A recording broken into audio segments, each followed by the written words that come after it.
ਸਤਿ ਸ਼੍ਰੀ ਅਕਾਲ ਪੰਜਾਬ ਵੇਖ ਰਹੇ ਸਾਰੇ ਦਰਸ਼ਕਾਂ ਦਾ ਸਵਾਗਤ ਹੈ। ਮੈਂ ਹਾਂ ਯੋਗਿਤਾ ਤੇ ਖਬਰਾਂ ਦੀ ਸ਼ੁਰੂਆਤ ਕਰਨ ਤੋਂ ਪਹਿਲਾਂ ਇੱਕ ਨਜ਼ਰ ਪਾਉਂਦੇ ਹਾਂ ਸੁਰਖੀਆਂ ਤੇ।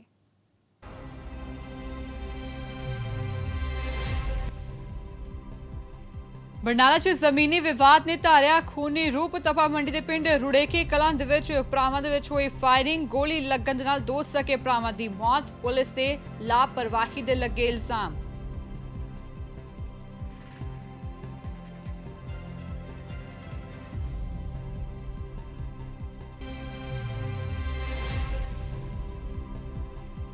ਬਾਗਾ ਪੁਰਾਣਾ ਦੀ ਮਦਾਰੀ ਮਾਰਕੀਟ ਦੇ ਵਿੱਚ ਅਣਪਛਾਤੇ ਨੇ ਕੀਤੇ ਹਵਾਈ ਫਾਇਰ ਤੋਂ ਬਾਅਦ ਦੁਕਾਨਦਾਰ ਤੋਂ ਮੰਗੀ 10 ਲੱਖ ਦੀ ਫਿਰੌਤੀ। ਜਾਨੋਂ ਮਾਰਨ ਦੀ ਦਿੱਤੀ ਧਮਕੀ। ਸੀਸੀਟੀਵੀ ਦੇ ਵਿੱਚ ਕੈਦ ਹੋਏ ਮੁਲਜ਼ਮ।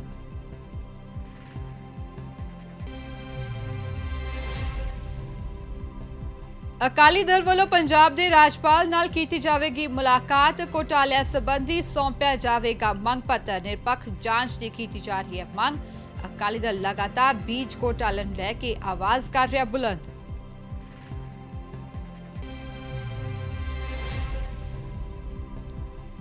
ਸਰਕਾਰ ਦਾ ਘਰ ਰੋਜ਼ਗਾਰ ਪਹੁੰਚਾਉਣ ਦਾ ਦਾਅਵਾ ਖੋਖਲਾ। ਲਹਿਰਾ ਗਾਗਾ ਦੇ ਪਿੰਡ ਖੋਖਰ ਦੇ ਵਿੱਚ ਈਟੀਟੀ ਪਾਸ ਬੇਰੋਜ਼ਗਾਰ ਅਧਿਆਪਕ ਵੱਲੋਂ ਖੁਦਕੁਸ਼ੀ। ਨੌਕਰੀ ਨਾ ਮਿਲਣ ਦੇ ਕਾਰਨ ਚੁੱਕਿਆ ਖੌਫਨਾਕ ਕਦਮ। ਪਰਿਵਾਰ ਨੇ ਲਾਏ ਕੈਪਟਨ ਸਰਕਾਰ ਤੇ ਗੰਭੀਰ ਇਲਜ਼ਾਮ।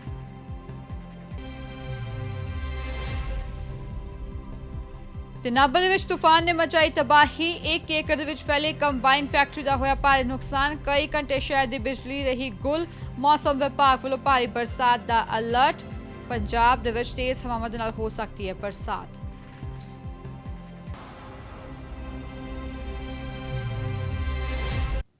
ਤੇ ਖਬਰਾਂ ਦੀ ਸ਼ੁਰੂਆਤ ਕਰਦੇ ਹਾਂ। ਸਭ ਤੋਂ ਪਹਿਲਾਂ ਗੱਲ ਕਰਦੇ ਹਾਂ ਬਰਨਾਲਾ ਤੋਂ ਕਿ ਵੱਡੀ ਖਬਰ ਆ ਰਹੀ ਹੈ। ਮਾਮੂਲੀ ਝਗੜੇ ਨੇ ਇੱਥੇ ਖੂਨੀ ਰੂਪ ਅਖਤਿਆਰ ਕਰ ਲਿਆ। ਤਪਾ ਮੰਡੀ ਦੇ ਪਿੰਡ ਰੁੜੇਕੇ ਕਲਾਂ ਦੇ ਵਿੱਚ ਸਕੇ ਭਰਾਵਾਂ ਦੇ ਦਰਮਿਆਨ ਫਾਇਰਿੰਗ ਹੋਈ ਹੈ। ਗੋਲੀਆਂ ਚੱਲੀਆਂ ਨੇ। ਗੋਲੀਆਂ ਲੱਗਣ ਨਾਲ ਦੋ ਸਕੇ ਭਰਾਵਾਂ ਦੀ ਮੌਤ ਹੋ ਗਈ ਹੈ। ਜ਼ਮੀਨੀ ਵਿਵਾਦ ਇਸ ਤਕਰਾਰ ਦਾ ਕਾਰਨ ਦੱਸਿਆ ਜਾ ਰਿਹਾ ਹੈ। ਦੱਸਦੇ ਕਿ ਇੱਕ ਭਰਾ ਦੇ ਵੱਲੋਂ ਲਾਇਸੈਂਸੀ ਰਿਵਾਲਵਰ ਦੇ ਨਾਲ ਗੋਲੀਆਂ ਚਲਾਈਆਂ ਗਈਆਂ ਅਤੇ ਦੋ ਸਕੇ ਭਰਾਵਾਂ ਦੀ ਇਸ ਵਿਵਾਦ ਦੇ ਵਿੱਚ ਮੌਤ ਹੋ ਗਈ। ਬਾਰ-ਬਾਰ ਫੋਨ ਕਰਨ ਤੇ ਪੁਲਿਸ ਮੌਕੇ ਵਾਰਦਾਤ ਤੇ ਨਹੀਂ ਪਹੁੰਚੀ। ਅਜਿਹਾ ਪਰਿਵਾਰਕ ਮੈਂਬਰਾਂ ਦਾ ਕਹਿਣਾ ਹੈ।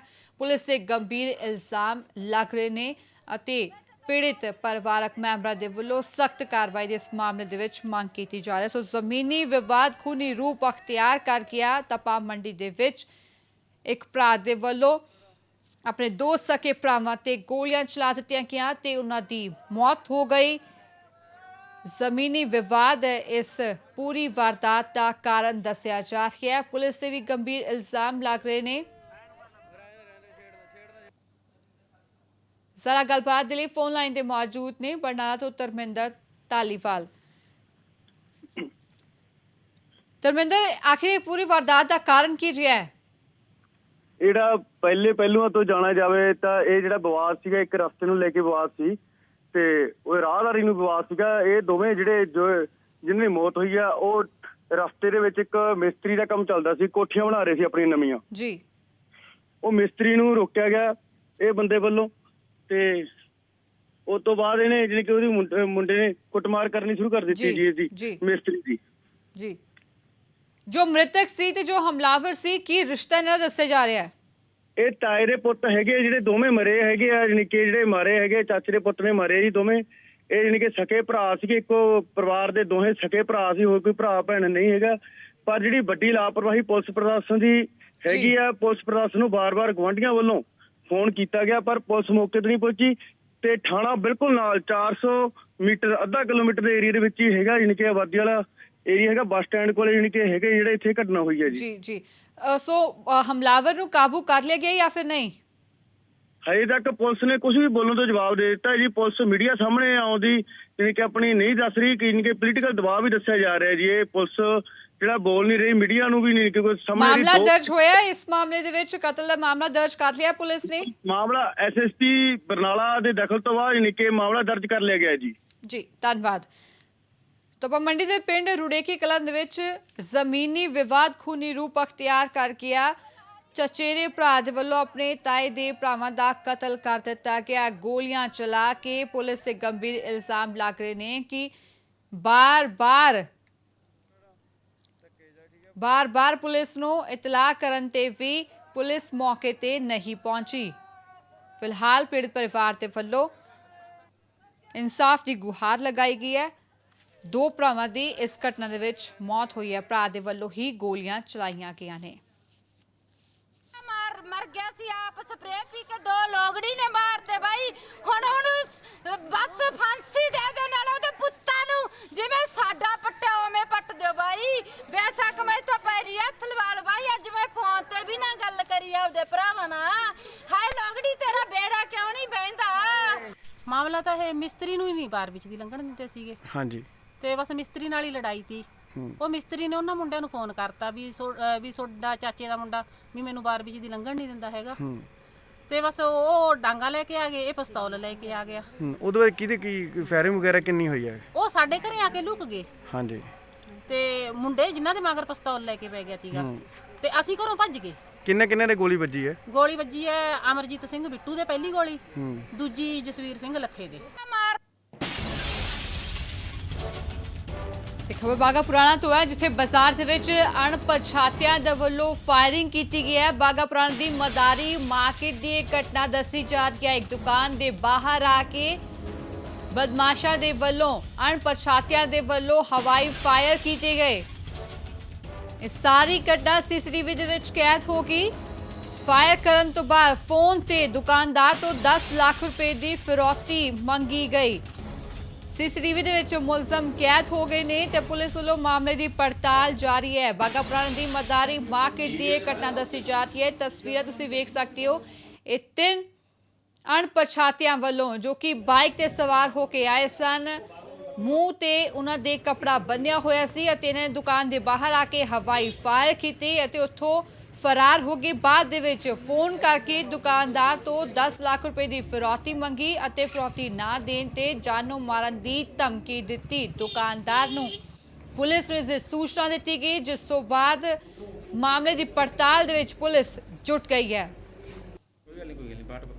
ਬਾਗਾ ਪੁਰਾਣਾ ਤੋਂ ਸੰਦੀਪ ਸੁਖਮ ਸਾਡੇ ਨਾਲ ਮੌਜੂਦ ਨੇ। ਸੰਦੀਪ, ਆਖਰ ਜੋ ਇਹ ਅਣਪਛਾਤੇ ਹਮਲਾਵਰ ਸੀਗੇ ਜਿਨ੍ਹਾਂ ਨੇ ਫਾਇਰਿੰਗ ਕੀਤੀ ਹੈ, ਪਤਾ ਲੱਗ ਪਾਇਆ? ਜੀ ਤੁਹਾਨੂੰ ਦੱਸ ਦਈਏ ਕਿ ਕੱਲ ਸ਼ਾਮ 4 ਵਜੇ ਦੀ ਇਹ ਘਟਨਾ ਹੈਗੀ ਆ। ਤਿੰਨ ਨੌਜਵਾਨ ਮੋਟਰਸਾਈਕਲ ਤੇ ਆਉਂਦੇ ਆ ਔਰ ਜੋ ਮਾਰਕੀਟ ਬਣੀ ਹੋਈ ਹੈ ਬਾਗਾ ਪੁਰਾਣਾ ਦੇ ਵਿੱਚ ਮਦਾਰੀ ਮਾਰਕੀਟ, ਉੱਥੇ ਫਾਇਰ ਕਰਦੇ ਆ ਔਰ ਉਸ ਤੋਂ ਚਲੇ ਜਾਂਦੇ ਆ। ਔਰ 5-7 ਮਿੰਟ ਬਾਅਦ ਫੋਨ ਲਗਾਉਂਦੇ ਕਿਸੇ ਦੁਕਾਨਦਾਰ ਨੂੰ, ਰੈਡੀਮੇਡ ਦੀ ਦੁਕਾਨ ਹੈ, ਉਸ ਨੂੰ ਫੋਨ ਤੇ ਕਹਿੰਦੇ ਆ ਕਿ ਤੁਹਾਨੂੰ ਇਹ ਆਵਾਜ਼ ਸੁਣੀ। ਉਹ ਜਿਵੇਂ ਹੀ ਉਹਨਾਂ ਨੇ ਹਾਂ ਦੇ ਵਿੱਚ ਜਵਾਬ ਦਿੱਤਾ ਤਾਂ ਕਿਹਾ ਕਿ ਇਹ ਆਵਾਜ਼ ਗੋਲੀ ਦੀ ਆਵਾਜ਼ ਸੀਗੀ।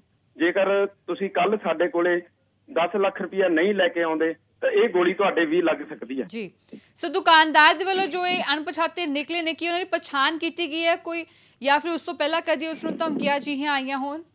ਜਦੋਂ ਉਸੇ ਦੁਕਾਨਦਾਰ ਨਾਲ ਗੱਲ ਕੀਤੀ ਤਾਂ ਉਸ ਦਾ ਕਹਿਣਾ ਸੀ ਕਿ ਮੇਰਾ ਇਹਨਾਂ ਨਾਲ ਕੋਈ ਵੈਰ ਨਹੀਂ, ਕੋਈ ਲੜਾਈ ਝਗੜਾ ਨਹੀਂ, ਕੋਈ ਮੇਰੀ ਕਿਸੇ ਨਾਲ ਹੈ ਨਹੀਂ। ਉਹਨੇ ਜਦੋਂ ਇਹਨਾਂ ਤੋਂ ਪੁੱਛਿਆ ਕਿ ਤੁਸੀਂ ਮੈਨੂੰ ਫੋਨ ਕਿਉਂ ਲਗਾਇਆ ਤਾਂ ਉਹਨਾਂ ਦਾ ਕਹਿਣਾ ਸੀ ਕਿ ਇਹ ਸਿਰਫ ਤੇਰਾ ਪਹਿਲਾ ਨੰਬਰ ਹੈ, ਇਸ ਤੋਂ ਬਾਅਦ ਤੁਹਾਡੀ ਮਾਰਕੀਟ ਦੇ ਵਿੱਚ 7-8 ਦੁਕਾਨਾਂ ਜਿਹੜੀਆਂ ਸਾਡੀ ਨਿਗਾਹ ਦੇ ਵਿੱਚ ਹੋਰ ਹੈਗੀਆਂ, ਅਸੀਂ ਉਹਨਾਂ ਨੂੰ ਵੀ ਫੋਨ ਲਗਾਣੇ ਹੈ। ਸੋ ਪੁਲਿਸ ਦੇ ਵੱਲੋਂ ਕੀ ਕਾਰਵਾਈ ਹੁਣ ਕੀਤੀ ਜਾ ਰਹੀ ਹੈ? ਪੁਲਿਸ ਨਾਲ ਜਦੋਂ ਗੱਲ ਕੀਤੀ ਗਈ ਤਾਂ ਪੁਲਿਸ ਦਾ ਕਹਿਣਾ ਸੀ ਕਿ ਅਸੀਂ ਜਿਹੜੀ ਹੈਗੀ ਆ ਤਕਨੀਕੀ ਜਾਂਚ ਕਰ ਰਹੇ ਹੈਗੇ ਆ, ਸੀਸੀਟੀਵੀ ਵਗੈਰਾ ਫੁਟੇਜ ਹੈਗੀ ਆ ਉਹ ਖੰਗਾਲ ਰਹੇ ਹੈਗੇ ਆ, ਜੋ ਵੀ ਤੱਥ ਸਾਹਮਣੇ ਆਣਗੇ ਉਸ ਦੇ ਆਧਾਰ ਤੇ ਕਾਰਵਾਈ ਕੀਤੀ ਜਾਏਗੀ। ਜੀ, ਸੋ ਇਲਾਕੇ ਦੇ ਵਿੱਚ ਸੁਰੱਖਿਆ ਨੂੰ ਲੈ ਕੇ ਕੋਈ ਪ੍ਰਬੰਧ ਕੀਤੇ ਗਏ ਹੁਣ ਪੁਲਿਸ ਦੇ ਵੱਲੋਂ, ਕਿਉਂਕਿ ਕਾਫੀ ਉੱਥੇ ਦੁਕਾਨਾਂ ਨੇ? ਪੁਲਿਸ ਦੇ ਵੱਲੋਂ ਸੁਰੱਖਿਆ ਨੂੰ ਲੈ ਕੇ ਕੋਈ ਖਾਸ ਪੁਖਤਾ ਪ੍ਰਬੰਧ ਨਹੀਂ ਕੀਤੇ ਗਏ ਹਨ ਤੇ ਆਮ ਨਾਰਮਲ ਹੀ ਹੈ ਔਰ ਲੋਕਾਂ ਦੇ ਵਿੱਚ ਜਿਹੜਾ ਹੈਗਾ ਇਸ ਗੱਲ ਨੂੰ ਲੈ ਕੇ ਸਹਿਮ ਦਾ ਮਾਹੌਲ ਬਣਿਆ ਹੋਇਆ ਹੈ। ਜੀ, ਸੋ ਦੁਕਾਨਦਾਰਾਂ ਦੇ ਵੱਲੋਂ ਕੀ ਆਪਣੀ ਸੁਰੱਖਿਆ ਲੈ ਕੇ ਕੋਈ ਕਦਮ ਚੁੱਕਿਆ ਗਿਆ ਹੋਏ? ਦੁਕਾਨਦਾਰਾਂ ਦਾ ਇਹੀ ਕਹਿਣਾ ਸੀ ਕਿ ਅਸੀਂ ਜਿਹੜਾ ਹੈਗਾ ਪ੍ਰਸ਼ਾਸਨ ਨੂੰ ਐਪਲੀਕੇਸ਼ਨ ਦਿੱਤੀ ਹੈ ਔਰ ਅਸੀਂ ਅਪੀਲ ਕਰਦੇ ਹਾਂ ਕਿ ਇਹੋ ਜਿਹੇ ਜਿਹੜੇ ਸ਼ਰਾਰਤੀ ਅੰਸਰ ਹਨ ਉਹਨਾਂ ਤੇ ਨੱਥ ਪਾਈ ਜਾਵੇ। ਜੀ, ਧੰਨਵਾਦ ਤਮਾਮ ਗੱਲਬਾਤ ਦੇ ਲਈ। ਸੋ ਬਾਗਾ ਪੁਰਾਣਾ ਦੀ ਮਦਾਰੀ ਮਾਰਕੀਟ ਦੀ ਇੱਕ ਘਟਨਾ ਹੈ। ਅਣਪਛਾਤਿਆਂ ਵੱਲੋਂ ਬਾਈਕ ਸਵਾਰਾਂ ਦੇ ਵੱਲੋਂ 3 ਹਵਾਈ ਫਾਇਰ ਕੀਤੇ ਗਏ ਤੇ ਬਾਅਦ ਦੇ ਵਿੱਚ ਦੁਕਾਨਦਾਰ ਨੂੰ ਫੋਨ ਕਰਕੇ 10 ਲੱਖ ਰੁਪਏ ਦੀ ਫਿਰੌਤੀ ਮੰਗੀ ਗਈ ਤੇ ਨਾ ਦੇਣ ਦੀ ਸੂਰਤ ਦੇ ਵਿੱਚ ਜਾਨੋਂ ਮਾਰਨ ਦੀ ਧਮਕੀ ਦੁਕਾਨਦਾਰ ਨੂੰ ਦਿੱਤੀ ਗਈ। ਤੁਹਾਡੇ ਨਾਲ ਕਿਵੇਂ ਉਹ ਲਿੰਕਡ ਹੋਇਆ? ਲਿੰਕਡ ਵੀਰੇ ਉਹਨਾਂ ਦਾ ਮੈਨੂੰ ਫੋਨ ਆਇਆ ਜੀ, ਕਹਿੰਦੇ ਫਾਇਰ ਸੁਣ ਲਿਆ ਜੀ। ਮੈਂ ਕਿਹਾ ਹਾਂਜੀ ਸੁਣ ਲਿਆ ਜੀ। ਕਹਿੰਦਾ ਵੀ ਆਪਾਂ ਨੂੰ ਸਿਰੇ 10 ਲੱਖ ਰੁਪਏ ਚਾਹੀਦਾ 10 ਵਜੇ ਤੱਕ। ਮੈਂ ਕਿਹਾ ਭਾਈ ਮੇਰੇ ਕੋਲ 10 ਲੱਖ ਰੁਪਏ ਹੈ ਨਹੀਂਗਾ ਵੀ ਤੁਸੀਂ ਬੋਲਦੇ ਕੌਣ? ਅਸੀਂ ਕਹਿੰਦਾ ਕੋਈ ਵੀ ਬੋਲਦੇ ਆ ਤੇ ਮੈਂ ਕਿਹਾ ਭਾਜੀ ਤੁਸੀਂ ਮੇਰੇ ਤੋਂ ਕਿਉਂ ਸ਼ੁਰੂਆਤ ਕੀਤੀ ਇਸ ਚੀਜ਼ ਦੀ ਵੀ ਹੋਰ ਮਾਰਕੀਟ 'ਚ ਸ਼ੋਪ ਆ ਜਾਂ ਕਿਵੇਂ। ਕਹਿੰਦਾ ਵੀ ਤੇਰੇ ਤੋਂ ਸ਼ੋਪ ਨਹੀਂ ਕੀਤੀ, 6-7 ਦੁਕਾਨਦਾਰ ਹੋਰ ਹੈ ਵੀ ਉਹਨਾਂ ਨੂੰ ਹੀ ਫੋਨ ਕਰਨਾ, ਵੀ ਕਹਿੰਦੇ ਤੈਨੂੰ ਨਹੀਂ ਫੋਨ ਕਰਨਾ। ਤੇ ਮੈਂ ਕਿਹਾ ਵੀ ਮੇਰੇ ਕੋਲ ਹੈ ਨਹੀਂ ਪੈਸੇ। ਕਹਿੰਦਾ ਜੇ 1.5 ਲੱਖ ਦੇ 2 ਲੱਖ ਦੇ ਕੋਸਟਾ ਦੇ। ਵੀ ਮੈਂ ਕਿਹਾ ਮੇਰੇ ਕੋਲ ਹੈ ਨਹੀਂ ਜੀ ਕੁਛ ਵੀ ਪੈਸਾ। ਕਹਿੰਦੇ ਲੱਤ 'ਚ ਫੈਰ ਮਾਰਦਾ ਫਿਰ ਵੀ 2 ਲੱਖ ਲਾਊਗਾ। ਮੈਂ ਕਿਹਾ ਉਹ ਬਾਅਦ ਦੀ ਗੱਲ ਹੈ ਵੀ ਹੁਣ ਮੇਰੇ ਕੋਲ ਫਿਲਹਾਲ ਕੋਈ ਪੈਸਾ ਨਹੀਂ, ਨਾ ਹੀ ਮੈਂ ਦੇ ਸਕਦਾ। ਇਹ ਅਜੇ ਕੁਮਾਰ ਦੁਕਾਨਦਾਰ ਨੇ, ਰੈਡੀਮੇਡਸ ਦੀ ਦੁਕਾਨ ਹੈਗੀ ਆ। ਇਹਨਾਂ ਨੇ ਆ ਕੇ ਦੱਸਿਆ ਵੀ ਇੱਥੇ ਇਹਨਾਂ ਨੂੰ ਇੱਕ ਟੈਲੀਫੋਨ ਆਇਆ ਜਿੱਥੇ ਉਹਨਾਂ ਕਿਹਾ ਵੀ ਸਾਨੂੰ ਮਤਲਬ ਪੈਸੇ ਦੀ ਡਿਮਾਂਡ ਕੀਤੀ ਆ ਤੇ ਇੱਕ ਫਾਇਰ ਦੀ ਆਵਾਜ਼ ਸੁਣੀ ਇਹਨੇ। ਬਾਕੀ ਤਫਤੀਸ਼ ਜਾਰੀ ਆ। ਬਾਕੀ 1-2 ਜਗ੍ਹਾ CCTV ਫੁਟੇਜ ਮਿਲਿਆ, ਉਹਨੂੰ ਟ੍ਰੇਸ ਕਰ ਰਹੇ ਜੀ। ਸਰ ਜਿਹੜਾ ਹੈਗਾ ਤੁਹਾਡੇ ਵੱਲੋਂ ਜਿਹੜਾ ਹੈਗਾ CCTV ਕੈਮਰੇ ਵਗੈਰਾ ਜਿਹੜੇ ਚੈੱਕ ਕੀਤੇ ਗਏ ਆ ਫਿਲਹਾਲ, ਜਾਂ ਉਹਨਾਂ ਨੂੰ ਚੈੱਕ ਕੀਤਾ ਜਾ ਰਿਹਾ? ਕੁਝ ਕਰ ਲਿਆ ਚੈੱਕ, ਬਾਕੀ ਕਰ ਰਹੇ ਆ ਸਾਰੇ। ਤੇ ਸਰ ਇਹ ਜਿਹੜਾ ਮਾਮਲਾ ਹੈਗਾ ਕੋਈ ਰੰਜਿਸ਼ ਵਗੈਰਾ ਦਾ ਜਾਂ ਕੋਈ?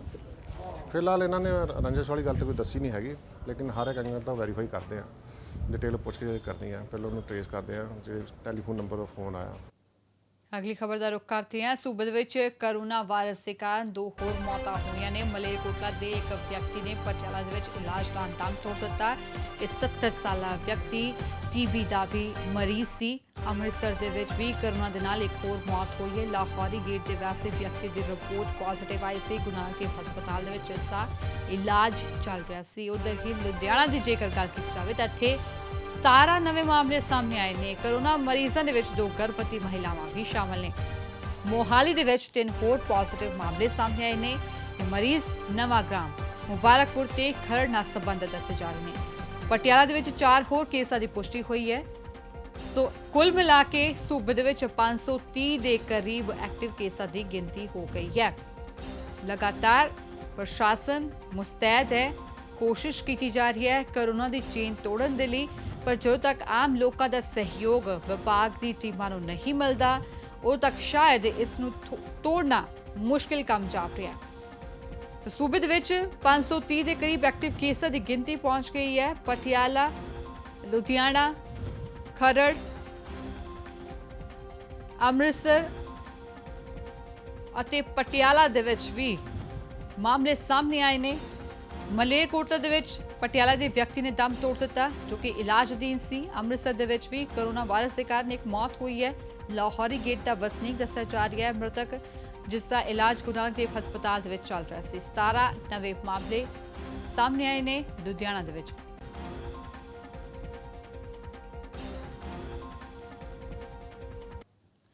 ਸ਼੍ਰੋਮਣੀ ਅਕਾਲੀ ਦਲ ਭਾਜਪਾ ਦੇ ਵੱਲੋਂ ਪੰਜਾਬ ਵਿੱਚ ਹੋ ਰਹੇ ਘੁਟਾਲਿਆਂ ਬਾਰੇ ਰਾਜਪਾਲ ਨੂੰ ਮੰਗ ਪੱਤਰ ਦਿੱਤਾ ਜਾਏਗਾ। ਇਸ ਦੌਰਾਨ ਘੁਟਾਲਿਆਂ ਦੇ ਨਿਰਪੱਖ ਜਾਂਚ ਦੀ ਮੰਗ ਕੀਤੀ ਜਾਏਗੀ।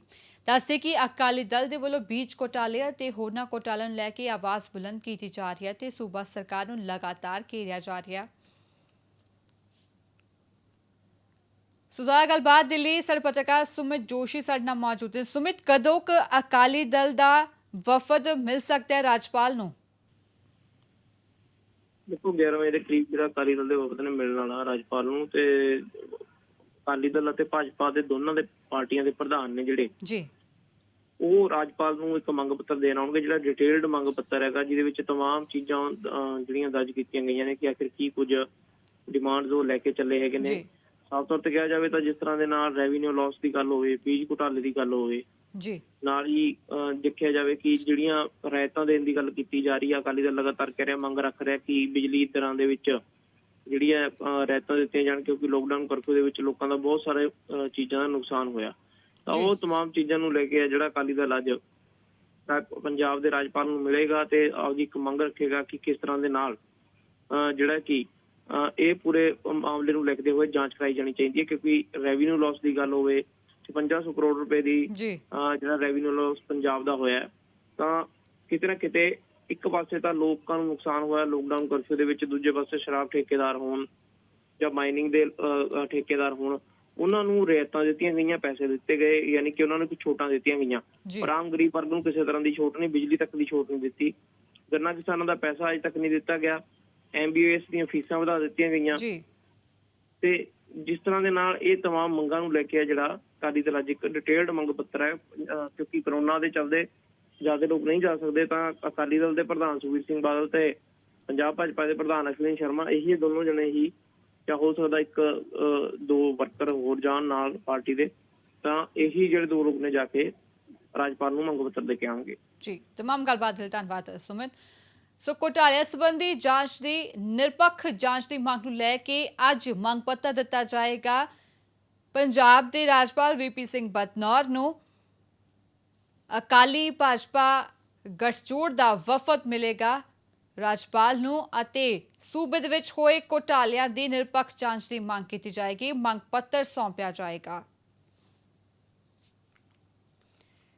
डायरेक्टर मौसम विभाग की भविष्यवाणी गर्मी तो राहत मिलने की उन्होंने उम्मीद जताई है ते वध मीह पैण की संभावना जताई जा रही है। इस तो इलावा हड़ आने का खदशा भी दस्सिया जा रही है, पर आने वाले समय दे विच ह्यूमिडिटी यानी कि उमस का पद्धर वध रहेगा अते लॉकडाउन के कारण जो प्रदूषण का पद्धर घट होया सी उस दे कारण मौसम दे विच सकारात्मक बदलाव देखने को मिले ने।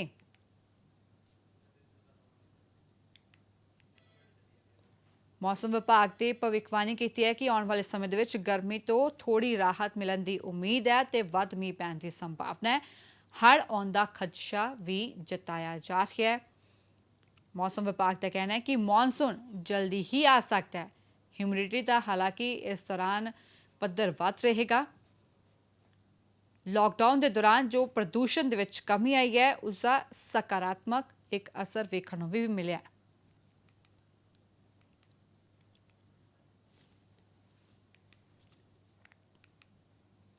तूफान ने नाभा इलाके दे विच भारी तबाही मचाई है। इत्थे तूफान ने नाभा हल्के दी बिजली नूं गुल कर दिता। उत्थे ही सब तो वड्डा नुकसान नाभा दे विच बनी कंबाइन फैक्ट्री नूं कीता गया।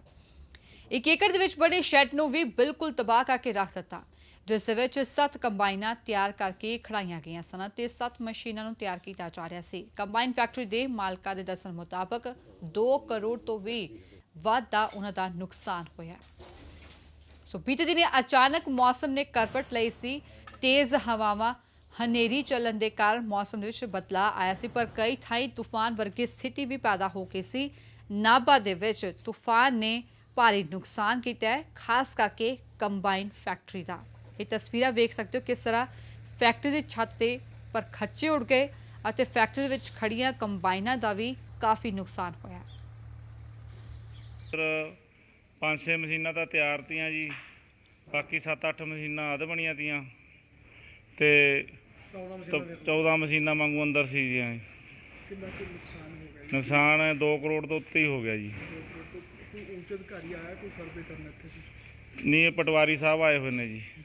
ਹਾਂਜੀ, ਉਹਨਾਂ ਨੇ ਕੀ ਰਿਪੋਰਟ ਤਿਆਰ ਕੀਤੀ ਹੈ? ਉਹ ਉਹਨਾਂ ਨੂੰ ਲਿਖਾਇਆ ਜੀ, ਹੁਣ ਕੱਲ ਨੂੰ ਬਣਾਉਣਗੇ ਜੀ ਰਿਪੋਰਟ। किस तरह की अधूरा शैड थी, किस तरह ना जी पूरा पिया हुआ थी। तूफान है बहुत आया, इधर ਨੂੰ गिर गया जी साडा। 5 बिघे ਦੇ ਵਿੱਚ ਇੰਡਸਟਰੀ ਲੱਗੀ ਹੋਈ ਹੈ, ਜਿਹਦੇ 'ਚ 2.5 ਬਿਘੇ ਦਾ ਟੋਟਲ ਸ਼ੈਡ ਸੀ ਜਿਹੜਾ ਸਾਰਾ ਡੈਮੇਜ ਹੋ ਚੁੱਕਿਆ ਜੋ ਤੁਹਾਡੇ ਸਾਹਮਣੇ ਹੈ।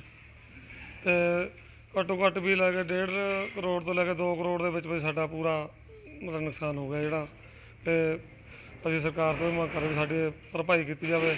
ਪਹਿਲਾਂ ਅਸੀਂ 2-2.5 ਮਹੀਨੇ ਕਰੋਨਾ ਉਹਨਾਂ 'ਚ ਰਹੇ, ਉਹ 'ਚ ਵੀ ਸਾਡਾ ਲੋਸ ਹੋਇਆ।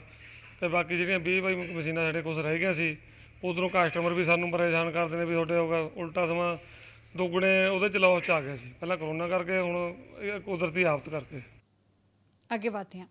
ਸਰਕਾਰ ਵੱਲੋਂ ਝੋਨੇ ਦੀ ਬਿਜਾਈ ਦੇ ਲਈ ਦਿੱਤੇ ਸਮੇਂ ਮੁਤਾਬਕ ਕਿਸਾਨਾਂ ਵੱਲੋਂ ਝੋਨੇ ਦੀ ਲੁਆਈ ਦਾ ਕੰਮ ਸ਼ੁਰੂ ਕਰ ਦਿੱਤਾ ਗਿਆ, ਪਰ ਪ੍ਰਵਾਸੀ ਮਜ਼ਦੂਰਾਂ ਦੀ ਕਮੀ ਦੇ ਕਾਰਨ ਕਿਸਾਨਾਂ ਨੂੰ ਖੇਤਾਂ ਦਾ ਕੰਮ ਖੁਦ ਹੀ ਕਰਨਾ ਪੈ ਰਿਹਾ ਹੈ। ਇੰਨਾ ਹੀ ਨਹੀਂ, ਕੋਰੋਨਾ ਮਹਾਮਾਰੀ ਦੇ ਚੱਲਦਿਆਂ ਪੜ੍ਹਾਈ ਤੋਂ ਵਾਂਝੇ ਘਰਾਂ ਦੇ ਵਿੱਚ ਬੈਠੇ ਬੱਚੇ ਵੀ ਖੇਤਾਂ ਦੇ ਵਿੱਚ ਕੰਮ ਕਰਨ ਨੂੰ ਮਜਬੂਰ ਨਹੀਂ। ਦੱਸਦੇ ਕਿ ਕੋਰੋਨਾ ਤੇ ਲਾਕਡਾਊਨ ਦੇ ਕਾਰਨ ਪ੍ਰਵਾਸੀ ਮਜ਼ਦੂਰ ਘਰਾਂ ਵਾਪਸ ਪਰਤ ਗਏ ਨੇ ਅਤੇ ਉਹਨਾਂ ਦੀ ਥਾਂ ਹੁਣ ਕਿਸਾਨਾਂ ਦੇ ਨਾਲ ਉਹਨਾਂ ਦੇ ਪਰਿਵਾਰ ਵੀ ਝੋਨਾ ਲਗਾ ਰਹੇ ਨੇ। ਨਿਊਜ਼ ਟੀਮ ਦੇ ਨਾਲ ਇਸ ਵੇਲੇ ਅਸੀਂ ਪਹੁੰਚੇ ਹਾਂ ਸ਼੍ਰੀ ਮੁਕਤਸਰ ਸਾਹਿਬ ਦੇ ਪਿੰਡ ਸੰਘੂ ਧੌਣ ਵਿੱਚ। ਦਿਖਾਉਣਾ ਚਾਹਾਂਗੇ ਮੇਰੇ ਨਾਲ ਜੋ ਲੇਬਰ ਹੈ ਝੋਨੇ ਦੀਆਂ ਤਿਆਰੀਆਂ ਲਈ ਤਕਰੀਬਨ 1-1 ਗਿੱਠ ਤੱਕ ਝੋਨੇ ਦੇ ਵਾਹਣ ਵਿੱਚ ਧੱਸ ਚੁੱਕੀ ਹੈ। ਜਾਣਾਂਗੇ ਇਹਨਾਂ ਦਾ ਬੀਤੇ ਸਮੇਂ ਦੇ ਲੋਕਡਾਊਨ ਅਤੇ ਕਰਫਿਊ ਦੌਰਾਨ ਇਹਨਾਂ ਦੇ ਉੱਪਰ ਕਿਹੋ ਜਿਹਾ ਅਸਰ ਪਿਆ ਤੇ ਕਦੋਂ ਤੋਂ ਇਹਨਾਂ ਨੂੰ ਜੋ ਹੈ ਝੋਨੇ ਦੀ ਲਵਾਈ ਸ਼ੁਰੂ ਕੀਤੀ ਹੈ। ਵੀਰ ਜੀ ਕੀ ਨਾਂ ਤੁਹਾਡਾ ਤੇ ਕਿੱਥੋਂ ਦੇ ਰਹਿਣ ਵਾਲੇ ਹੋ? ਕ੍ਰਿਸ਼ਨ ਸਿੰਘ ਆ ਜੀ ਨਾਂ ਜੀ ਮੇਰਾ। ਕਿੱਥੋਂ ਦੇ ਰਹਿਣ ਵਾਲੇ ਹੋ? ਸੰਗੂ ਧੌਣ ਦੇ ਜੀ। ਤੇ ਵੀਰ ਜੀ ਕਿੰਨੇ ਚਿਰ ਤੋਂ ਇਸ ਕੰਮ ਨਾਲ ਜੁੜੇ ਹੋਏ ਹੋ? ਹਾਂ, ਹੁਣ ਹੀ ਸ਼ੁਰੂ ਹੋਇਆ ਜੀ, ਅੱਜ ਪਹਿਲੇ ਦਿਨ ਹੀ ਸ਼ੁਰੂ ਕੀਤਾ। ਅੱਛਾ, ਤੇ ਕੋਈ ਪ੍ਰਵਾਸੀ ਮਜ਼ਦੂਰ ਆ ਕਿ ਸਾਰੇ ਪੰਜਾਬੀ ਹੋਈ ਆ? ਪੰਜਾਬੀ ਆ ਜੀ ਸਾਰੇ ਜੀ। ਤੇ ਪ੍ਰਵਾਸੀ ਮਜ਼ਦੂਰ ਇਸ ਵਾਰੀ ਕਿੰਨੇ ਕੁ ਆਏ ਆ ਕੰਮ 'ਚ? ਕੰਮ 'ਚ ਆਏ ਨਹੀਂ, ਲੋਕਡਾਊਨ ਕਰਕੇ ਨਾ ਉਹਦਾ ਆਉਣਾ ਕਰਕੇ ਸਾਰਾ ਝੋਨੇ ਦੀ ਬਿਜਾਂਦ ਹੋ ਗਈ ਆ। ਬਸ 2-4 ਕਿੱਲੇ ਹੀ ਆ ਜਿਹੜੇ ਇਹਨਾਂ ਦੇ ਹੈਗੇ, ਹੋਰ ਤਾਂ ਬਸ ਕੰਮ। ਕੋਈ ਕਮਾਈ ਤੇ ਅਸਰ ਪਿਆ ਤੁਹਾਡਾ? ਬਹੁਤ ਜ਼ਿਆਦਾ ਪਿਆ ਜੀ ਸਾਡੇ ਤੇ ਕਮਾਈ ਤੇ ਅਸਰ। ਕੀ ਲਵਾਈ ਚੱਲਦੀ ਹੈ ਬਾਈ ਜੀ ਝੋਨੇ ਦੀ ਹੁਣ? ਲਵਾਈ ਸਰਕਾਰ ਨੇ ਤਾਂ 5000 ਰੱਖਿਆ ਸੀ, ਜਦੋਂ ਮਿਲ ਨਹੀਂ ਰਿਹਾਗਾ ਸਾਨੂੰ। ਕਿੰਨੀ ਲੇਬਰ ਮਿਲ ਰਹੀ ਹੈ ਤੁਹਾਨੂੰ ਹੁਣ? ਸਾਨੂੰ 3000 ਮਸਾਂ ਦਿੰਦੇ ਆ ਜੀ। ਟਾਈਮ ਪਾਸ ਹੋ ਜਾਊਗਾ ਇੰਨੇ ਨਾਲ? ਟਾਈਮ ਪਾਸ ਕਾਹਦਾ ਹੋਣਾ ਜੀ, ਬਸ ਜੀ ਠੀਕ ਹੈ। ਵਿਹਲਿਆਂ ਨਾਲੋਂ ਚੰਗੇ ਆ ਜੀ ਬਸ। ਵਿਦਿਆਰਥੀ ਜੋ ਸਕੂਲ ਬੰਦ ਹੋਣ ਦੇ ਕਾਰਨ ਘਰਾਂ ਵਿੱਚ ਵਿਹਲੇ ਬੈਠੇ ਸਨ, ਰੋਟੀ ਪਾਣੀ ਦਾ ਕੋਈ ਪ੍ਰਬੰਧ ਨਾ ਮਜ਼ਬੂਤ ਹੁੰਦਾ ਦੇਖ ਕੇ ਉਹ ਵੀ ਜੋ ਹੈ ਝੋਨੇ ਦੇ ਖੇਤਾਂ ਵਿੱਚ ਆ ਚੁੱਕੇ ਹਨ। ਸਾਡੇ ਨਾਲ ਜੁੜਿਆ ਇੱਕ ਵਿਦਿਆਰਥੀ, ਜਾਣਾਂਗੇ ਕੀ ਕਹਿਣਾ ਹੈ ਉਸ ਬੱਚੇ ਦਾ।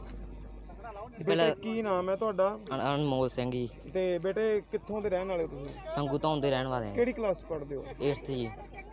8th ਜੀ, 9ਵੀਂ। ਤੇ ਕੀ ਪਹਿਲਾਂ ਮਜ਼ਦੂਰੀ ਕਰਦੇ ਸੀ ਜਦੋਂ ਪੜ੍ਹਦੇ ਸੀ? ਨਹੀਂ। ਤੇ ਤੁਸੀਂ ਉਹ ਅੱਜ ਕਿੰਨਵੀਂ ਵਾਰ ਆ ਰਹੇ ਹੋ ਖੇਤਾਂ ਦੇ ਵਿੱਚ ਕੰਮ ਲਈ? ਆ ਪਹਿਲੀ ਵਾਰੀ ਆਏ ਆ ਜੀ। ਕਿੰਨੇ ਪੈਸੇ ਮਿਲਨੇ ਆ ਇਹਦੇ? ਬਸ 3000 ਰੁਪਏ ਮਿਲਦਾ ਜੀ। ਚਾਹੁੰਦੇ ਹੋ ਵੀ ਸਕੂਲ ਖੁੱਲ ਜਾਣ ਕਿ ਨਹੀਂ? ਚਾਹੁੰਦੇ ਆ ਜੀ। ਇਸ ਤੋਂ ਬਿਨਾਂ ਤੁਹਾਡੇ ਘਰ 'ਚ ਕਮਾਈ ਦਾ ਕੀ ਸਾਧਨ ਹੈ? ਸਾਧਨ ਹੋਰ ਤਾਂ ਹੀ ਕੋਈ ਨਹੀਂਗਾ, ਬਸ ਆ ਝੋਨੇ ਦਾ ਹੀ ਟਾਈਮ ਪਾਸ ਹੋ ਰਿਹਾ। ਕਿੰਨੇ ਕੁ ਪੈਸੇ ਕਮਾਏ ਜਾਣਗੇ ਤੁਹਾਨੂੰ ਲੱਗਦਾ ਹੈ? ਜਿੰਨੇ ਕਮਾਈ ਜਾਣਗੇ ਬਸ ਉਹਨਾਂ ਨੇ ਕਿਹਾ ਉਹ ਕਰ ਦਾਂਗੇ ਇਹ ਪੈਸੇ। ਅੱਛਾ, ਸਰਕਾਰ ਨੇ ਇੱਕ ਸੀ ਲੋਕਡਾਊਨ ਤੇ ਕਰਫਿਊ 'ਚ, ਤੇ ਕਿੰਨੀਆਂ ਕੁ ਸਹੂਲਤਾਂ ਤੁਹਾਨੂੰ ਮਿਲੀਆਂ ਘਰੇ ਬੈਠਿਆਂ ਨੂੰ? ਕਿੰਨੀਆਂ ਕੁ ਚੀਜ਼ਾਂ ਜਿਹੜੀਆਂ ਸਰਕਾਰ ਨੇ ਪਹੁੰਚਾਈਆਂ? ਹਜੇ ਤੱਕ ਤਾਂ ਕੋਈ ਸਹੂਲਤ ਨਹੀਂ ਮਿਲੇਗੀ ਜੀ। ਕੀ ਇਹ ਤੁਹਾਨੂੰ ਲੱਗਦਾ ਲਾਕਡਾਊਨ ਦਾ ਕੋਈ ਅਸਰ ਚੰਗਾ ਪਿਆ ਜਾਂ ਮਾੜਾ ਪਿਆ? ਬਹੁਤ ਬੁਰਾ ਅਸਰ ਪਿਆ, ਤੇ ਬੁਰਾ ਅਸਰ ਪਿਆ ਜੀ ਗਰੀਬ ਜਨਤਾ ਤੇ। ਕੀ ਅਸਰ ਪੈ ਗਿਆ ਇਹੋ ਜਿਹਾ? ਇਹੋ ਜਿਹਾ ਜੀ ਸਾਰੇ ਕੰਮ ਠੱਪ ਹੋ ਗਏ ਗਰੀਬਾਂ ਦੇ। ਸਾਡੇ ਸਰਕਾਰ ਸਹੂਲਤਾਂ ਵੀ ਦੇ ਰਹੀ ਹੈ ਜੀ ਗਰੀਬਾਂ ਨੂੰ। ਸਹੂਲਤਾਂ ਕੀ ਦਿੱਤੀਆਂ ਜੀ? ਨੂੰ ਰਾਸ਼ਨ ਵੀ ਦਿੱਤਾ ਜਾ ਰਿਹਾ। ਕੋਈ ਰਾਸ਼ਨ ਨਹੀਂ ਦਿੱਤਾ ਜੀ। ਹਰ ਚੀਜ਼ ਘਰ ਪਹੁੰਚ। ਸਾਡੇ ਪਿੰਡ ਦੇ ਵਿੱਚ ਰਾਸ਼ਨ ਵਿਤਕਰੇ ਨਾਲ, ਸਾਡੇ ਰਾਸ਼ਨ ਦਿੱਤਾ ਵਿਤਕਰੇ ਨਾਲ, ਅਕਾਲੀਆਂ ਨੂੰ ਨਹੀਂ ਦਿੱਤਾ, ਕਾਂਗਰਸੀਆਂ ਨੂੰ ਦਿੱਤਾ। ਇਹ ਬਸ ਪੋਲਿਟਿਕਸ ਚੱਲੀ ਜਾਂਦਾ ਇੱਕ ਹਿਸਾਬ ਦਾ ਪਿੰਡ ਪਿੰਡ 'ਚ। ਜ਼ਿਲ੍ਹਾ ਪ੍ਰਸ਼ਾਸਨ ਨੇ ਕੀ ਕੀ ਚੀਜ਼ਾਂ ਪਹੁੰਚਾਈਆਂ ਤੁਹਾਡੇ ਤੱਕ? ਕੁਛ ਨਹੀਂ ਜੀ। ਆ ਕਿਲੋ ਆਟਾ, ਕਿਲੋ ਖੰਡ, ਇਹਦੇ ਨਾਲ ਦੇਖੋ ਕਿਲੋ ਆਟਾ ਦੇ ਹਰੇਕ ਬੰਦੇ ਦੇ ਘਰੇ ਸ਼ਾਮ ਨੂੰ ਕਿਲੋ ਤਾਂ ਪੱਕਦਾ ਹੀ ਆ। ਕਿੰਨੇ ਦਿਨ ਤੁਹਾਡਾ ਕੰਮ ਬੰਦ ਰਿਹਾ ਕਰਫਿਊ ਦੇ ਕਾਰਨ? ਆ 4-5 ਮਹੀਨੇ ਹੋਈ ਚੱਲੇ ਆ ਜੀ। ਇੰਨਾ ਚਿਰ ਫਿਰ ਗੁਜ਼ਾਰਾ ਕਿਸ ਤਰੀਕੇ ਨਾਲ? ਹਾਂ ਜੀ, ਬਸ ਪਹਿਲਾਂ ਘਰੇ ਵਿਹਲੇ ਬੈਠੇ ਖਾਈ ਗਿਆ, ਹੁਣ ਚੱਲਿਆ ਰੁਜ਼ਗਾਰ। ਇਹ ਵੀ ਹੁਣ ਕਹੀ ਜਾਂਦਾ ਵੀ 3000 ਦੇਣਾ, 3500 ਦੇਣਾ, ਰੋ ਕੇ ਦਿੰਦੇ ਆ। ਮਾਨਸਾ ਵਿੱਚ ਸਮਾਰਟਫੋਨ ਦੇ ਕਾਰਨ ਆਪਣੀ ਜਾਨ ਤੋਂ ਹੱਥ ਧੋਣ ਵਾਲੀ ਲੜਕੀ ਰਮਨਦੀਪ ਕੌਰ ਦੇ ਮਾਮਲੇ ਵਿੱਚ ਆਖਿਰਕਾਰ ਪੰਜਾਬ ਸਰਕਾਰ ਦੀ ਨੀਂਦ ਖੁੱਲੀ ਹੈ। ਸਰਕਾਰ ਨੇ ਸਿੱਖਿਆ ਵਿਭਾਗ ਨੂੰ ਨਿਰਦੇਸ਼ ਜਾਰੀ ਕੀਤੇ ਨੇ ਕਿ ਸਾਰੇ ਸਰਕਾਰੀ ਸਕੂਲਾਂ ਦੇ ਵਿੱਚ ਇਹ ਪਤਾ ਲਗਾਇਆ ਜਾਏ ਕਿ ਕਿੰਨੇ ਵਿਦਿਆਰਥੀਆਂ ਦੇ ਕੋਲ ਸਮਾਰਟਫੋਨ ਨਹੀਂ ਹਨ। ਸਕੂਲੀ ਵਿਦਿਆਰਥੀਆਂ ਨੂੰ ਸਮਾਰਟਫੋਨ ਕਦੋਂ ਮਿਲਣਗੇ, ਇਸ ਗੱਲ ਦਾ ਹਾਲੇ ਖੁਲਾਸਾ ਨਹੀਂ ਹੋ ਸਕਿਆ। ਅਧਿਆਪਕ ਯੂਨੀਅਨ ਦਾ ਕਹਿਣਾ ਹੈ ਕਿ ਸਰਕਾਰੀ ਸਕੂਲਾਂ ਵਿੱਚ ਜ਼ਿਆਦਾਤਰ ਬੱਚੇ ਮਜ਼ਦੂਰਾਂ ਦੇ ਪੜ੍ਹਦੇ ਨੇ ਜਿਨ੍ਹਾਂ ਕੋਲ ਸਮਾਰਟਫੋਨ ਨਹੀਂ ਹਨ। ਸਰਕਾਰ ਨੂੰ ਇਸ ਸਮਾਰਟਫੋਨ ਦੀ ਬਜਾਏ ਇਹਨਾਂ ਦਾ ਕੋਈ ਹੱਲ ਲੱਭਣਾ ਚਾਹੀਦਾ ਹੈ। ਡਾਟਾ ਕਲੈਕਟ ਕੀਤਾ ਜਾ ਰਿਹਾ ਸਰ, ਵੀ ਉਹਦੇ 'ਚ ਅਸੀਂ ਕਰ ਰਹੇ ਹਾਂ ਵੀ ਕਿਹੜੇ ਬੱਚੇ ਮੋਬਾਈਲ ਰਾਹੀਂ ਪੜ੍ਹਾਈ ਕਰ ਰਹੇ ਆ, ਕਿਹੜੇ ਟੀਵੀ ਰਾਹੀਂ ਪੜ੍ਹਾਈ ਕਰ ਰਹੇ ਆ, ਤਾਂ ਕਿ ਸਾਨੂੰ ਸਹੀ ਜਾਣਕਾਰੀ ਮਿਲ ਜੇ ਤੇ ਅਸੀਂ ਉਹ ਸਰਕਾਰ ਦੇ ਧਿਆਨ 'ਚ ਲਿਆ ਸੀ। ਸਰ ਇਹ ਇਕੱਲੇ ਮਾਨਸਾ ਜ਼ਿਲ੍ਹੇ ਨੇ ਕੀਤਾ ਜਾਂ ਪੂਰੇ ਪੰਜਾਬ 'ਚ ਡਾਟਾ? ਸਟੇਟ ਵੱਲੋਂ ਹਦਾਇਤ ਹੈ ਜੀ, ਸਟੇਟ ਵੱਲੋਂ ਆਈ ਹੈ। ਠੀਕ ਹੈ, ਸਟੇਟ ਦੀਆਂ ਹਦਾਇਤਾਂ ਮੁਤਾਬਕ ਹੀ ਅਸੀਂ ਕਰ ਰਹੇ ਹਾਂ। ਨਹੀਂ ਜੀ, ਜਿਹੜਾ ਡਾਟਾ ਇਕੱਠਾ ਕੀਤਾ ਨਹੀਂ, ਡਾਟਾ ਹੈ ਸਟੇਟ ਦੀ, ਉਹ ਹਜੇ ਚੱਲੀ ਜਾਂਦਾ ਸਰ। ਠੀਕ ਹੈ, ਹਜੇ ਸਹੀ ਆਇਆ ਨਹੀਂ। ਠੀਕ ਹੈ, ਕੱਲ ਤੱਕ ਆ ਜਾਊਗਾ। ਕੱਲ ਤੱਕ ਉਦੋਂ ਬਾਅਦ ਅਸੀਂ ਅੰਕੜੇ ਮੁਹੱਈਆ ਕਰਵਾਵਾਂਗੇ। ਜਦੋਂ ਅਸੀਂ ਮੋਬਾਈਲ ਨਾਲ ਜੋੜੇ ਆ, ਘਰੋਂ ਘਰੀ ਬੁਲਾ ਕੇ, ਤਕਰੀਬਨ ਜਿਵੇਂ ਛੋਟੇ ਬੱਚਿਆਂ ਕੋਲੇ ਆਪਦੇ ਨਿੱਜੀ ਫੋਨ ਬਹੁਤ ਘੱਟ ਨੇ, ਉਹਨਾਂ ਦੇ ਪਰਿਵਾਰਕ ਮੈਂਬਰਾਂ ਕੋਲੇ ਸਮਾਰਟਫੋਨ ਨੇ, ਜੋ ਉਹਨਾਂ ਦੇ ਮਾਂ-ਪਿਓ ਕੋਲੇ ਜਾਂ ਭਰਾ ਕੋਲੇ। ਕਈ ਵਾਰੀ ਉਹ ਗਰੀਬ ਮਜ਼ਦੂਰ ਆ, ਦਿਹਾੜੀ ਵਾਲੇ ਆ, ਬਾਹਰ ਅੰਦਰ ਜਾਂਦੇ ਆ, ਉਹਨਾਂ ਨੂੰ ਸ਼ਾਮ ਨੂੰ ਫੋਨ ਮਿਲਦਾ, ਦਿਨੇ ਉਹਨਾਂ ਨੂੰ ਫੋਨ ਵਰਤਣ ਨੂੰ ਵੀ ਨਹੀਂ ਮਿਲਦਾ। ਕਈ ਵਾਰੀ ਕੋਈ ਬੈਟਰੀ ਚਾਰਜ ਘੱਟ, ਕੋਈ ਲਾਈਟ ਹੁੰਦੀ ਹੈ। ਇਹ ਕਾਫੀ ਪ੍ਰੋਬਲਮਾਂ ਨੇ ਵੀ ਸਾਰੇ ਬੱਚੇ, ਮੈਨੂੰ ਨਹੀਂ ਲੱਗਦਾ ਤਕਰੀਬਨ 70-80% ਮਸਾਂ ਜੁੜੇ ਹੋਣਗੇ, ਵੀ 100% ਨਹੀਂ ਜੁੜੇ। ਤੇ ਬੁਲੇਟਿਨ ਵਿੱਚ ਜਾਣ ਤੋਂ ਪਹਿਲਾਂ ਇੱਕ ਫਿਰ ਤੋਂ ਨਜ਼ਰ ਪਾਉਂਦੇ ਹਾਂ ਸੁਰਖੀਆਂ ਤੇ।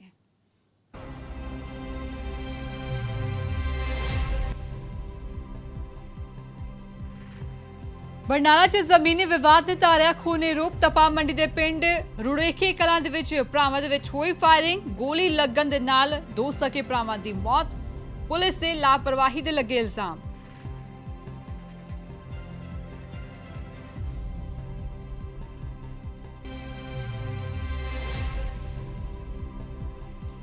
ਬਾਘਾਪੁਰਾਣਾ ਦੀ ਮਦਾਰੀ ਮਾਰਕੀਟ ਦੇ ਵਿੱਚ ਅਣਪਛਾਤਿਆਂ ਨੇ ਕੀਤੇ ਹਵਾਈ ਫਾਇਰ ਤੋਂ ਬਾਅਦ ਦੁਕਾਨਦਾਰ ਤੋਂ 10 ਲੱਖ ਰੁਪਏ ਦੀ ਮੰਗੀ ਫਿਰੌਤੀ, ਜਾਨੋਂ ਮਾਰਨ ਦੀ ਦਿੱਤੀ ਧਮਕੀ। ਸੀਸੀਟੀਵੀ ਦੇ ਵਿੱਚ ਕੈਦ ਹੋਏ ਮੁਲਜ਼ਮ।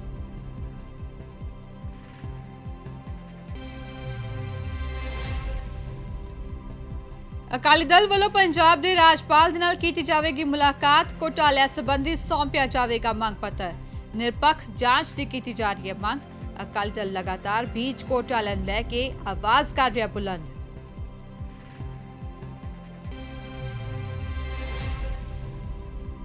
ਸਰਕਾਰ ਦਾ ਘਰ ਘਰ ਰੋਜ਼ਗਾਰ ਪਹੁੰਚਾਉਣ ਦਾ ਦਾਅਵਾ ਖੋਖਲਾ। ਲਹਿਰਾ ਕਾਕਾ ਦੇ ਪਿੰਡ ਖੋਖਰ ਦੇ ਵਿੱਚ ETT ਪਾਸ ਬੇਰੁਜ਼ਗਾਰ ਅਧਿਆਪਕ ਵੱਲੋਂ ਖੁਦਕੁਸ਼ੀ। ਨੌਕਰੀ ਨਾ ਮਿਲਣ ਦੇ ਕਾਰਨ ਚੁੱਕਿਆ ਖੌਫਨਾਕ ਕਦਮ। ਪਰਿਵਾਰ ਨੇ ਲਾਏ ਕੈਪਟਨ ਸਰਕਾਰ ਤੇ ਗੰਭੀਰ ਇਲਜ਼ਾਮ।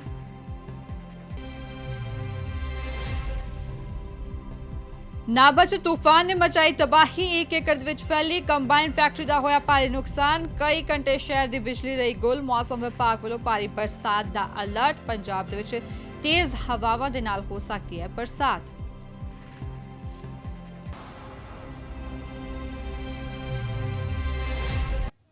ਤੇ ਫਿਲਹਾਲ ਬੁਲੇਟਿਨ ਦੇ ਵਿੱਚ ਨਹੀਂ, ਮੈਨੂੰ ਇਜਾਜ਼ਤ। ਧੰਨਵਾਦ।